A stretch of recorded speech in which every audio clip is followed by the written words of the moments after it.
So yes, my name is Charles. I'm an independent consultant working out of Montreal, Canada. I've been an independent consultant for 5 years now, and my business revolves mainly around the conservation standards in Marathi, and I'm supporting organizations, mainly not-for-profit organizations, but also governments, adopt the conservation standards and Marathi, and I'm always looking for opportunities to pester anyone about the conservation standards and Marathi. Um, um, but that's not really why Jacqueline and Claire invited me. They asked me to be your host today because that's what they said. It's not me. They said I was probably the greatest facilitator in the world, maybe even the greatest facilitator in the universe. And they also said I should probably get the Nobel Peace Prize for my outstanding facilitating skills. That's what they said.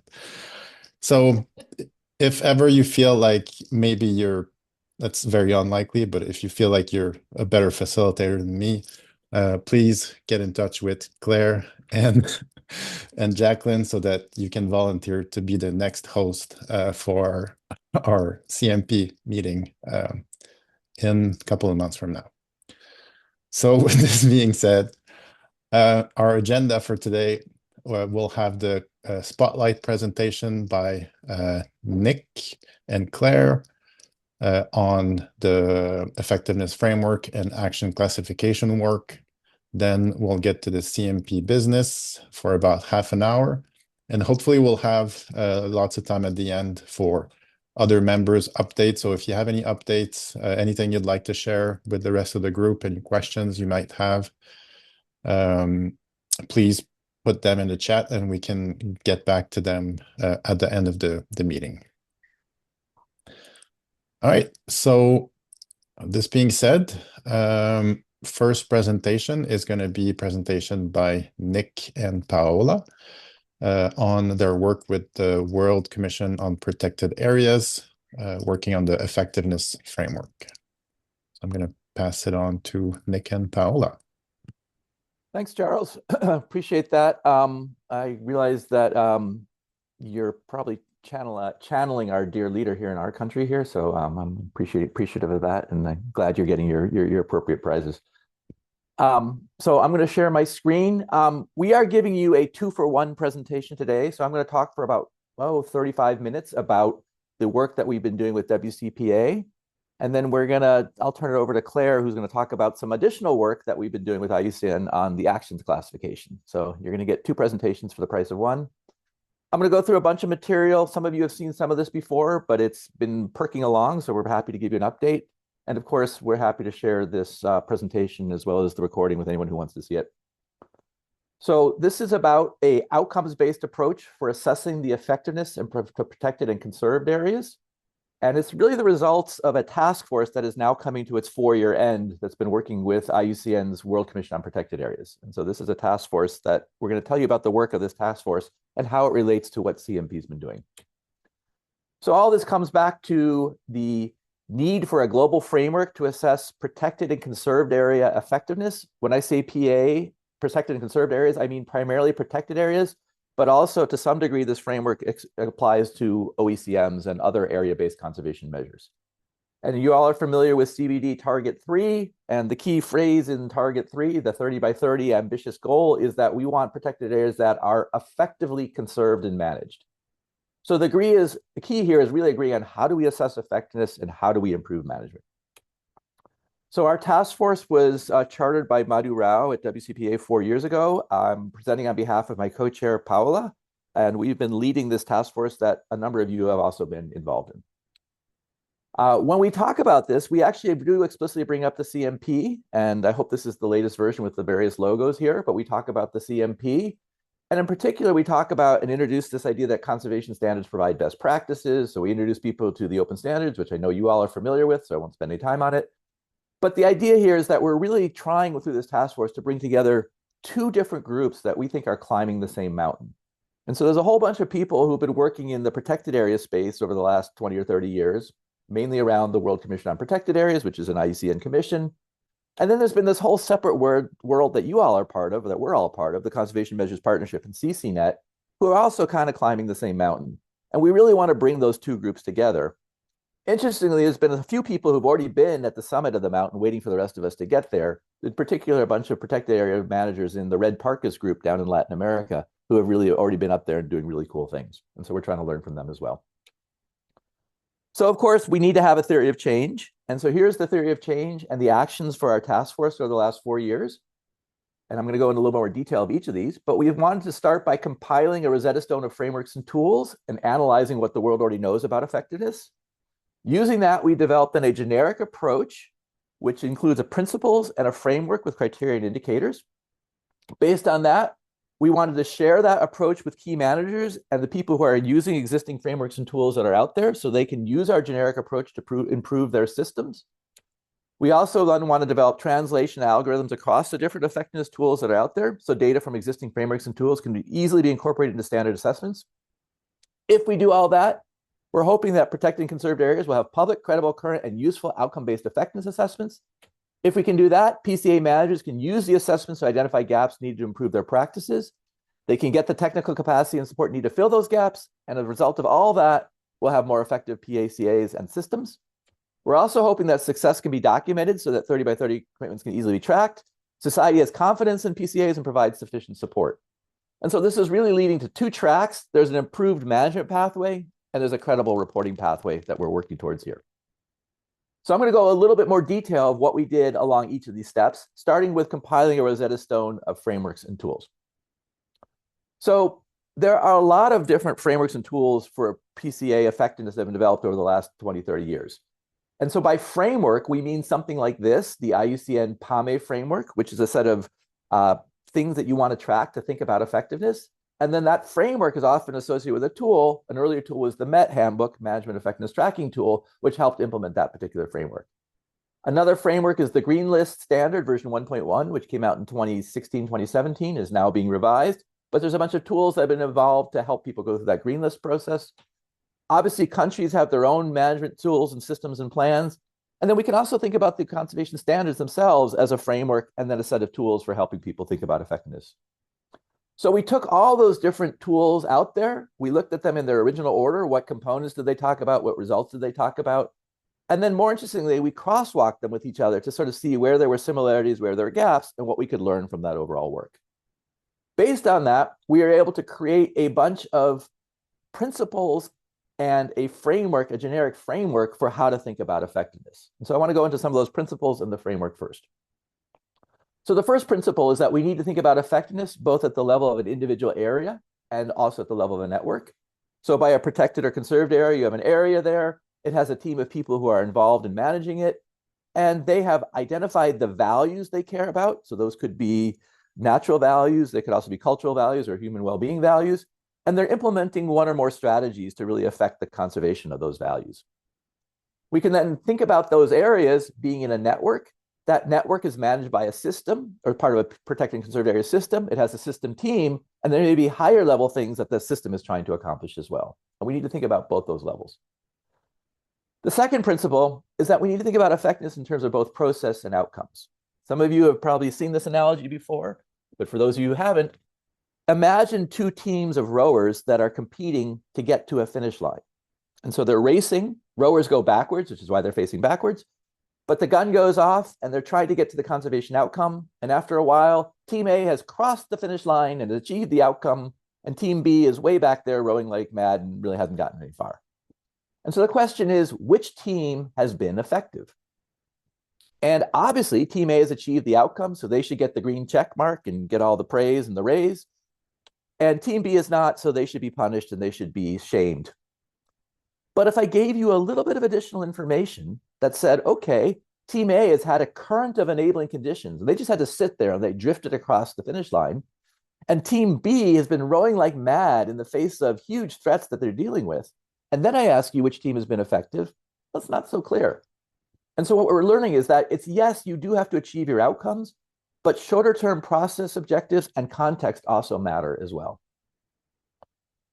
The third thing we've learned is that if you want to talk about effectiveness, it requires setting the bar in advance. And so what you need to do is you need to think about what is the threshold that we have to achieve for our objective or outcomes. We have to specify that bar in advance during the planning process and then report on whether we got there of what we need to do to achieve effectiveness. Now, you can't cheat and you can't set the bar too low where it's not credible and then say you hopped over it, but you also can't set the bar too high. For example, if you're dealing with climate change and you say to be effective, we have to keep this species here that we know is going to go away because of climate change, or we have to maintain this wetland that's going to be flooded by the sea level, then you're setting the bar unrealistically high and you're setting yourself up for failure. So what we need to do is we need to set a bar at a place that is results oriented, high enough to matter, and achievable, low enough to be feasible, but that bar also has to be specific, measurable, and time limited so that it can be easily assessed.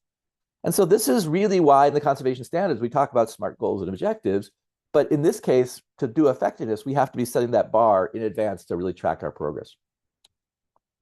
But of course, it's not one bar, it's actually a set of bars along a set of hurdles here. And so there's really a theory of change that's needed to require that our management processes lead to our outcomes. Our fifth principle is that when we implement effectiveness, we have to balance feasibility, usefulness, and credibility. So for those of you who are familiar with certification theory, we can think about managing or assessing effectiveness based on first party. So the team itself is telling you that what they're doing is good. Second party, where we have a group of peers reviewing what's going on. Or third party, where there's an independent panel that's coming in and assessing what's going on. And what's really interesting is we really need to find the right balance between those different assessments. That it's not necessarily one size fits all. So to think about that, if you think about what they talk about in the service sector or in the software sector, there's something called the iron triangle of service delivery, where if we want to buy software or some furniture, we can get it to be good and fast, but then it's going to be expensive. We can get it to be cheap and good, but then it's going to be slow to be delivered. Or we could get it cheap and fast, but then it's going to be low quality. And the iron triangle says you can't have all three of those. When we're talking about effectiveness assessment, it's pretty interesting because we want assessments that are useful, we want them to be feasible, and we want them to be credible. And so if we do a third-party theory of change-based approach, it's useful and credible, but is that really feasible to do at thousands of sites? If we want to do a non-theory of change-based approach, it's feasible and credible, but it's not really that useful. And if we want to do a first-party thing, it's feasible and useful, but it's less credible. And so the question is that middle ground really empty, or are there interesting things that we could do with second parties and ways of delivering those things?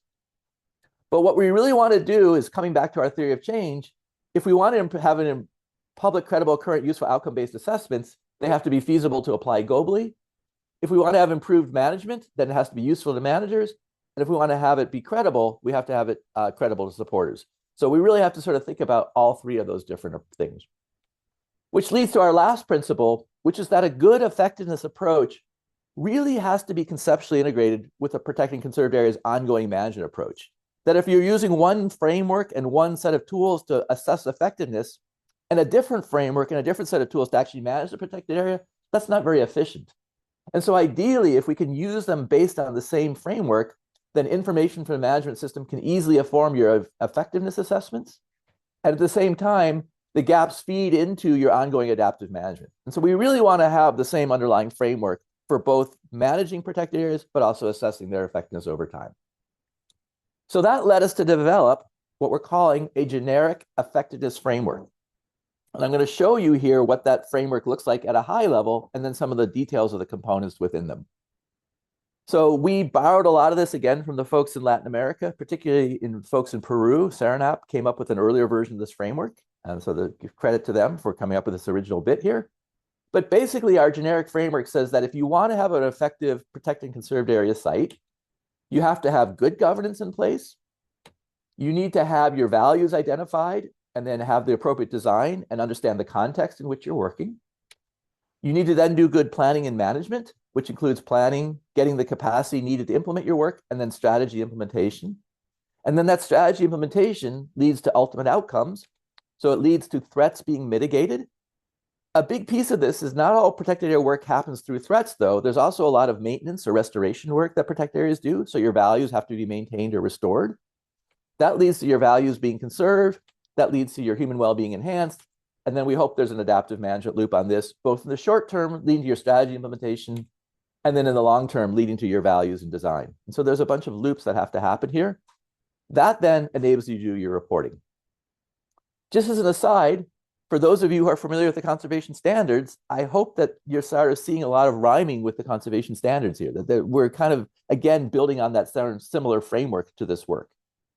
What I've showed you here is at the site level, but we also need to think about this at the system level. So at the system level, you have your PCA system. They go through governance and planning above like that. Most of the work there then comes and informs what happens at the site level. That leads to the site level outcomes. And ultimately, the sum of those site level outcomes leads to the system level outcomes. But then there's also a bunch of debate of whether systems do work at that higher level to achieve their system level outcomes as well. And then they can do their reporting as well. So this is sort of our overall framework by which we're thinking about protected area systems and sites. When we did that Rosetta Stone analysis of all the tools and frameworks that are out there, we found some gaps in how they do things. So most of them were pretty good at tracking governance and not so bad at tracking the design elements. They did some thinking about planning and management. But where there was a huge weakness was operationally, how do they think about strategy implementation? And in particular, how do they measure and track their outcomes? So a lot of the frameworks and tools like the MET and the Green List, they talked about outcomes, but they didn't have much practical ways of actually doing that. And then also struggling with the monitoring and adapting. So what we wanted to do was actually create some ideas for the world about how they could actually do a better job at strategy implementation and outcomes. So to fill the strategy implementation gap, we came, again, drawing on the conservation standards with this idea of, could we create for the most common strategies that protected areas employ, could we create a bunch of generic theories of change? So for example, for enforcement, where under the enforcement, you're having this theory of change. If you have good enforcement plans, staff are trained and deployed, enforcement is equitably implemented, potential poachers deterred, illegal threat activities reduced, conservation values enhanced. And then, of course, we can create some indicators that would track those generic theories of change. And when it comes time to look at effectiveness, we could ask people then, did you do the activities you set out to do? Are you seeing the intermediate results you're expecting to see? Is your activities contributing to your outcomes? And then what's happening? And if not, what are you going to do differently? So we're bringing in that concept of tracking and pause and reflect into how protected areas might think about looking at their strategies. And we did this for 6 or 7 of the most common strategies employed by protected areas. Then we're also thinking about outcomes. So how do we measure the threats, or how do we measure the values? So I'll show you the values example here. And what we can do here is, again, remember, we have to set that bar in advance and then track our progress in terms of meeting that bar. So again, borrowing from the conservation standards, what we're asking people to do is to think about what are their values across their protected area. What is the status, the initial status at the start of an assessment interval? What would be the desired status that you want to get to? And then when you come to the end of the assessment interval, what is your current status? What's your trend? And then you could ask the question, did you achieve your outcome? What's become really fascinating in this is that the status measures, they're important parts of the dashboard that you need to create. They're important to consider in effectiveness, but they're actually not the answer to effectiveness. The answer is, did you achieve the outcome that you set for yourself that you wanted to do? So for example, with the wetlands ecosystem, we started off poor, we wanted to get to fair, we only got to poor, and there's a flat trend, and so that outcome is not achieved. Whereas in the case of the mangrove ecosystem, we started off poor, we wanted to get to very good, we only got to fair, but there's a major increase, so we could say we're on track to achieve that outcome. And here we actually did achieve the outcomes that we wanted to do vis-a-vis the jaguar population, the shark population.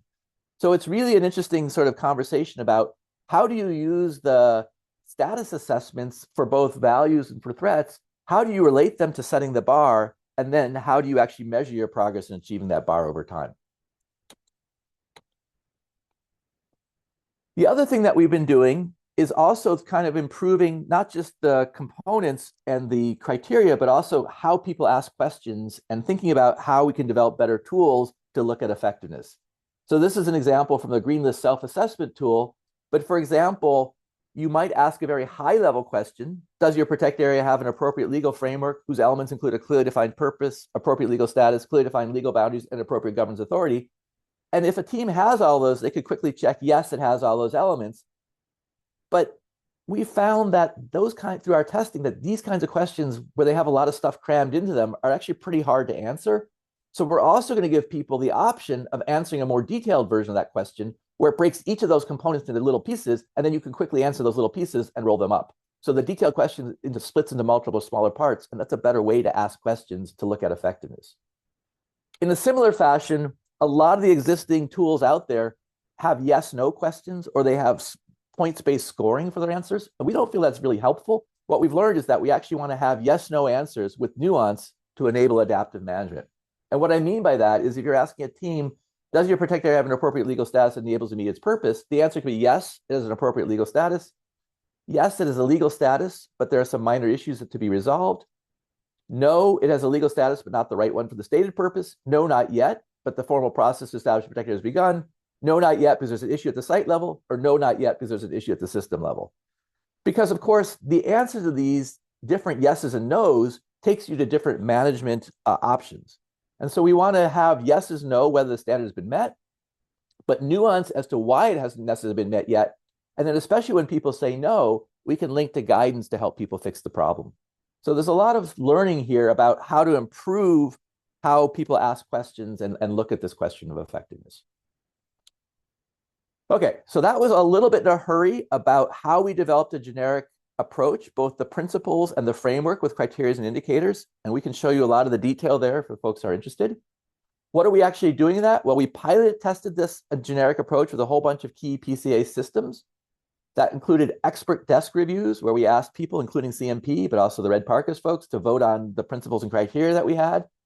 And then in the last year or two, we've been taking this out to different countries and different protected area systems and trying this generic framework with folks in Tanzania, in South Africa, in Croatia, in Albania, in Chile, and other places, Australia, testing this out and sort of seeing if it actually works in these workshop settings. Based on that, then, we are now in the process of sharing our approach with key managers and incorporating the approach into existing tools. This is really important. We kind of early on decided that the world does not need another framework for effectiveness, and it does not need another set of tools for effectiveness. But what we wanted to do is instead integrate our principles and findings into existing frameworks and tools. So we're working with national agencies to improve their frameworks and tools. So for example, in Latin America, trying to bring these ideas into the tools that are used by those countries there. We're also working with the WCPA Green List Standards Committee to make recommendations for the next version of the Green List Standard. And we're working with the IUCN and Secretariat to improve their Green List self-assessment tool. You just saw a couple examples of that. We're hoping to finalize some work with GEF to improve their use of MET for both protected areas and for OECMs. So again, we're trying to take those existing frameworks and tools out there and improve them. And so here's an example, for example, the Green List self-assessment tool, GLSAT, that's being taken and going forward.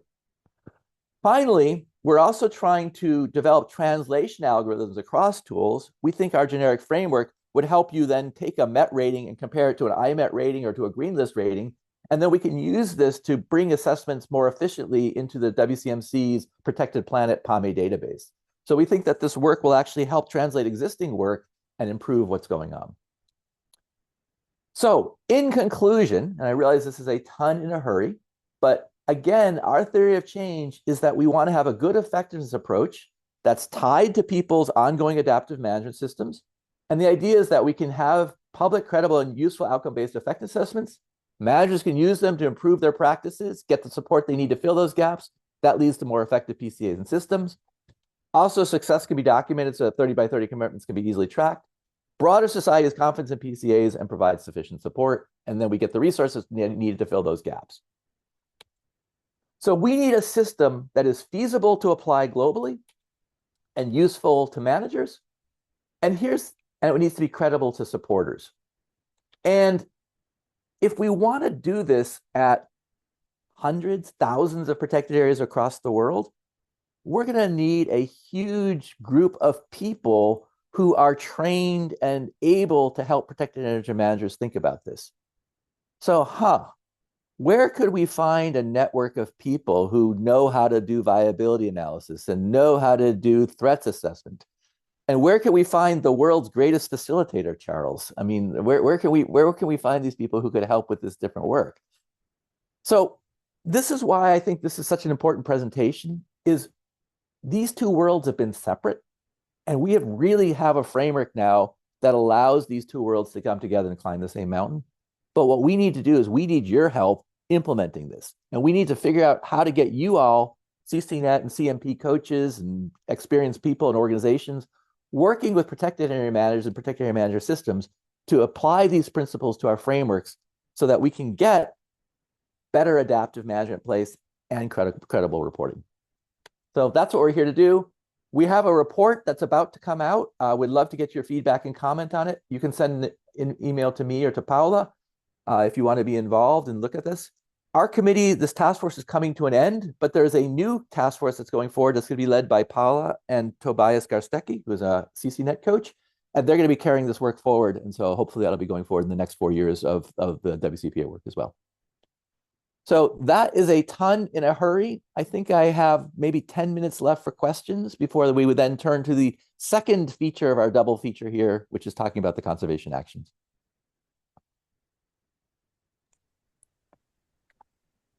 And if so, Great. Thank you, Nick. Super interesting. Any questions for Nick? Not sure if there's any questions in the chat or. Yep, there's a hand up. A hand. Raquel?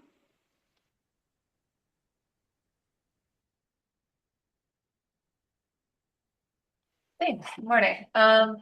So I'm the current monitoring program effectiveness analyst for the Puget Sound Partnership, which is a partner.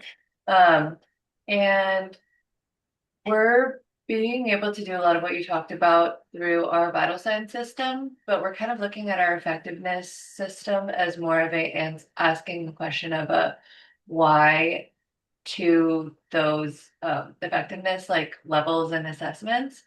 And I was just wondering if you could talk a little bit about maybe how you see the why answer coming out of these frameworks, and or if you see that as something that effectiveness frameworks could answer instead of just the measurement of outcomes. So what you mean why things are working or why things are not working? Is that what you're getting Yep, exactly. Yeah. And like how you can, or if you've seen that come into any of those things. Yeah, like so what, I know that's a big question. No, Raquel, that's a really good question. And so one of the things that keeps bothering us or keeps nipping at our heels as we're doing this work sort of is that what we were charged with was coming up with a effectiveness assessment tool, which is sort of the equivalent of an audit in some ways, right? And what it keeps wanting to morph into is it keeps wanting to morph into a management tool, a protected area management tool. And people keep saying, okay, we need a tool that's going to help us do the full-on adaptive management, right? Which is, of course, what the conservation standards does, or Meraki or other tools like that do that work. And we have to keep beating that back a little bit and saying, okay, this is really only an assessment tool that allows people to sort of determine what's working, what's not working, and then identify those gaps and figure out how to fix them.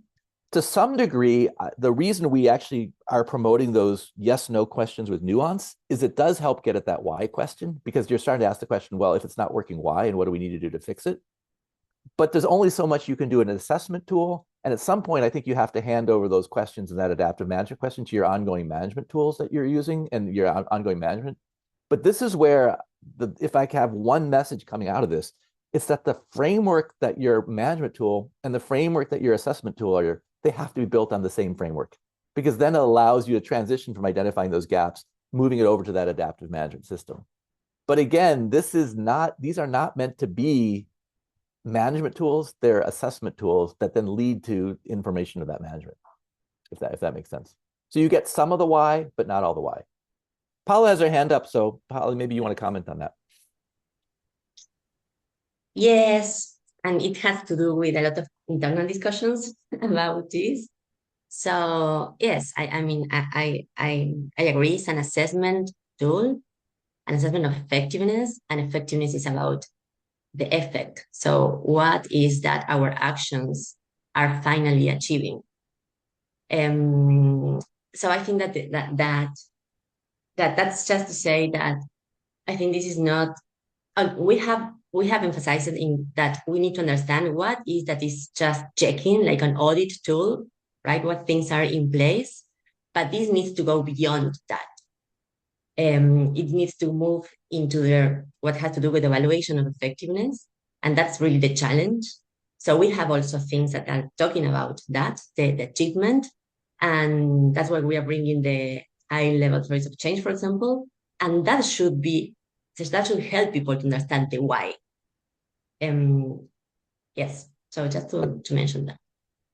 Right, but the challenge here is really making this detailed enough that it to me it almost becomes hopefully a gateway drug to adaptive management. That once people have gone through this, that then they're interested in doing the full adaptive management and see why. But it can't necessarily fully replace that. Let me answer two of the questions in the chat, and then Paulina, I'll turn to you. I see your hand up. So Christina says, I think this could apply to fish refugia with some adaptations. We have tested this to some degree in a marine context. There are MPA working groups, and we would love to further test this approach in the marine world. I'm pretty confident most of the principles would apply, but there might be some interesting differences as we think about doing this in the marine world. So Christina, it would be great to find some examples to do that with. Hillary is asking, is there a document showing evidence of this model working across different contexts? Is that what we're hoping to achieve? So we have tested this with a bunch of different systems in different contexts, but we're trying to expand that. Among other things, we also want to expand this to work with OECMs. So how much of this would apply to OECMs or different kinds of OECMs? How much could this work at a system level? How much could this work in a marine context? So I think we have tested a bunch, but certainly more testing and ideas would be really useful going forward. So we would love to find examples or ideas for that. Ty is asking, great presentation. Would it be possible to share the slides to go through them slowly? Absolutely. I'll put a link to these slides into the chat right now. And I'm sorry for going so fast, but there's lots to cover, and you all are familiar with this. Let me turn it over to Paulina. Thanks, Nick. Congratulations on getting it so far. I know you and Paola have talked a lot about how to apply this at scale, such as in our partnership at Enduring Earth. And so you've answered part of my question. I think having the publication and some of those examples of how it's going to, how they were applied in other contexts is going to be really helpful for others, so that we can kind of land with our partners and say, okay, here's how we can apply it. Here's some benefits to doing this approach, and how we can, especially with the publication, I think it's something we can really then accelerate some of the uptake that you're having. So I guess my question would be, how do you envision then this next phase? Like, what comes next once you have all this work, and what's still missing that you need to do? I think we need to, again, work really hard to bake these ideas and principles into the various frameworks and tools that countries are using.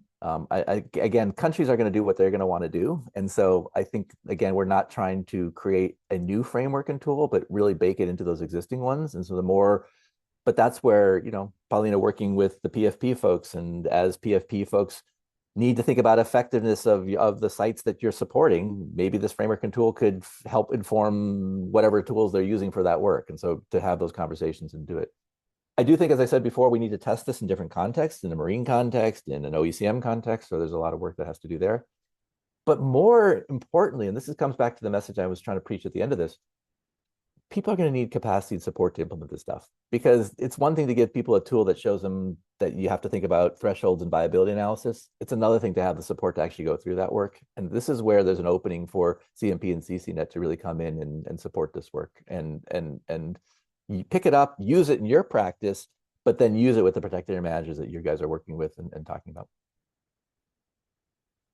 I would like to add something, which is that on the ground, there have been many protected areas, many countries, many agencies already using the conservation standard. And so in that case, there is that happening already in some degree. And sometimes what happened in the past is that there was kind of a gap between the management itself, how people were doing management, and then how the effectiveness evaluations were conducted. There was no connection. There was a kind of a division. There is a division, if that's the word. So the idea is that with this effectiveness assessment, those countries that have been already using the conservation standard, those protected areas, could have something which is more aligned with what they already have. And that also encourage keep using this approach, because it's really having a tool that is addressing another step, which is the assessment with the same framework. Susie, I think you get the last word, and then we'll go maybe move to actions. Thanks. This is great, and it's nice to see this presentation. I know we chatted about it early on in the process. I do think your last comment, Nick, about capacity is a major barrier, and I would love to dig in a little bit more on, implementation, success, and capacity, and how those two go hand in hand to achieving the longer term outcomes of the sites. And just hear a little bit more about how you guys had, the discussions around that, because I know that is one of the areas that, through a recent survey, at least domestically in the US, management capacity has been identified as the barrier. So even for the US, where that's, theoretically more, where there's more funding, but maybe not right now. So I just wanted to raise that as, one of the issues that seems to be, at the bottom rung of the ladder to being able to climb to the success that we all hope to achieve. So Tommy is asking a similar question about capacity as well. And I think you guys are hitting the nail on the head here. I mean, to me, it comes down to this graph here and trying to play those trade-offs here of feasible versus credible versus useful and where things are. Because, okay, yeah, I mean, I'm going to be a little blunt here, but there's a bunch of effectiveness assessment tools that are simple to go through, check, check, check. Hey, we did this, we didn't do this. Yeah, it's feasible to get done. Maybe it has some credibility, but they're not useful for managers. I mean, it's just at some point, if you have a bunch of check, check, check, and you've done your business processes, it doesn't really change anything. It's not that useful, right?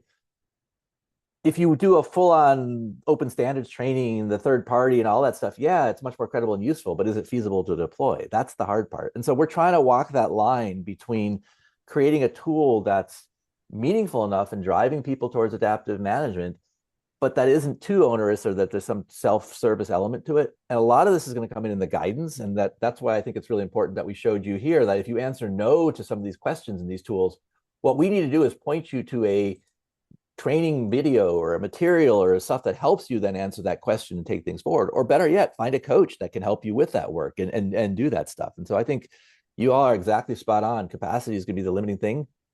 I don't want to create I don't want to say, well, capacity is so overwhelming, protected areas don't have this ability, so let's totally dumb down the tool and have a useless tool that people go through this box checking exercise. I think we have to find that right balance, and that's the challenge here.